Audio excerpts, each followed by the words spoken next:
আসসালামু আলাইকুম রহমতুল্লাহ বারাকাত। প্রিয় দর্শক ভাইরা, আশা করি ভালো আছেন। আল্লাহর অশেষ রহমতে আমিও ভালো আছি। আমি কারি আল আমিন প্রশ্নোত্তর তাওহিদ পর্বে আবারও আপনাদের মাঝে চলে আসলাম।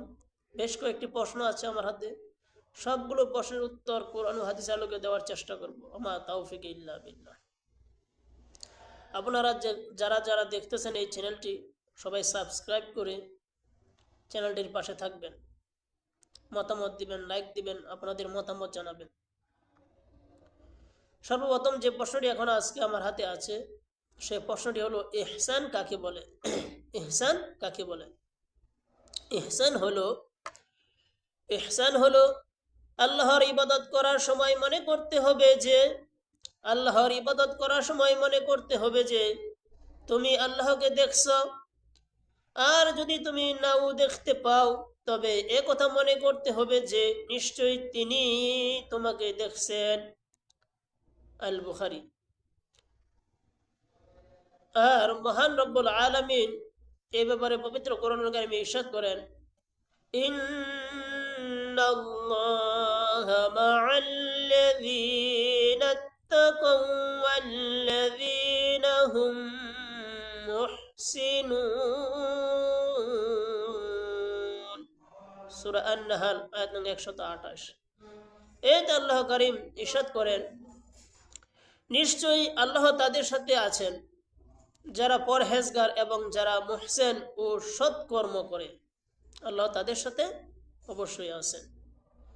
তারপরের প্রশ্নটি হলো 23 নম্বর, নবী সাল্লাল্লাহু আলাইহি ওয়াসাল্লাম এর পরিচয় কি? নবী সাল্লাল্লাহু আলাইহি ওয়াসাল্লামের পরিচয় কি? খুব চমৎকার একটি প্রশ্ন। নবী সাল্লাল্লাহু আলাইহি ওয়াসাল্লাম হলেন মুহাম্মদ বিন আব্দুল্লাহ বিন আব্দুল মুত্তালিব বিন হাশিম আল কুরাশি আল আরাবি ইসমাইল বিন ইব্রাহিম আল খলিলের বংশধর। আবারও বলি, তিনি হলেন মুহাম্মদ বিন আব্দুল্লাহ বিন আব্দুল মুত্তালিব বিন হাশিম আল কুরাশি আল আরাবি ইসমাইল বিন ইব্রাহিম আল খলিলের বংশধর। আমাদের নবী সাল্লাল্লাহু আলাইহি ওয়াসাল্লাম এর উপর দুরূদ ও সালাম বর্ষিত হোক। নবী সাল্লাল্লাহু আলাইহি ওয়াসাল্লাম নবুয়ত পেয়েছেন 40 বৎসর বয়সে, আর নবুয়তের পর 23 বছর জীবিত ছিলেন। অর্থাৎ 63 বছর বয়সে নবী সাল্লাল্লাহু আলাইহি ওয়াসাল্লাম পরলোক গমন করেন। আর 23 বছর কেটেছে নবী ও রাসূল হিসেবে।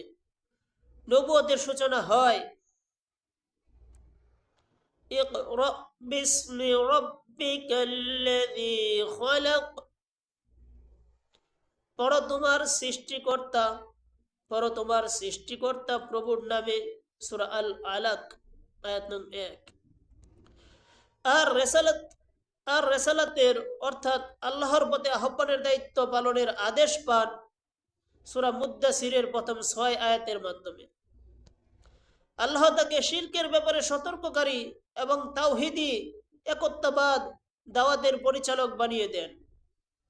মহান আল্লাহ রাব্বুল আলামিন পবিত্র কোরআনুল কারীমে ইরশাদ করেন, ইয়া আইয়ুহাল মুদ্দাসির কুম ফাআনযির ওয়া রাব্বাকা ফাকাব্বির ওয়া সিয়াবাকা ফাতাহহির ওয়ার রুজজা ফাহজুর ওয়া লা তামনুন তাস্তাকসির। অর্থাৎ, হে বস্তাবৃত্ত, উঠুন, সতর্ক করুন এবং আপনার রবের শ্রেষ্ঠত্ব ঘোষণা করুন। আপনার পোশাক পরিচ্ছদ পবিত্র করুন, অপবিত্রতাকে বর্জন করুন, আর অধিক প্রাপ্তির আশা করবেন না। সূরা আল মুদ্দাসির। মহান আল্লাহ আরো ইরশাদ করেন, ইয়া আইয়ুহান নাবিয়্যু ইন্না আরসালনাকা শাহিদান ওয়া মুবাশশিরান ওয়া নাযীরা وداعيا দাঈয়ান ইলাল্লাহি বিইযনিহি ওয়া সিরাজাম মুনীরা। সূরা আহজাব আয়াত নং 46 45। এতে আল্লাহ রাব্বুল আলামিন ইরশাদ করেন, হে নবী, আমি আপনাকে প্রেরণ করেছি সাক্ষী প্রদানকারী, আমি আপনাকে প্রেরণ করেছি সুসংবাদদাতা, আমি আপনাকে প্রেরণ করেছি সতর্ককারী রূপে। 45 থেকে 46 নম্বর আয়াতের এ কথাগুলো বলেছেন আল্লাহ রাব্বুল আলামিন, এবং আল্লাহর অনুমতিক্রমে তার দিকে আহ্বানকারী এক উজ্জ্বল প্রদীপ রূপে। হে নবী, আমি আপনাকে প্রেরণ করেছি সাক্ষী প্রদানকারী, সুসংবাদদাতা ও সতর্ককারী রূপে, এবং আল্লাহর অনুমতিক্রমে তার দিকে আহ্বানকারী এক উজ্জ্বল প্রদীপ রূপে। সুবহানাল্লাহ, আল্লাহু আকবার।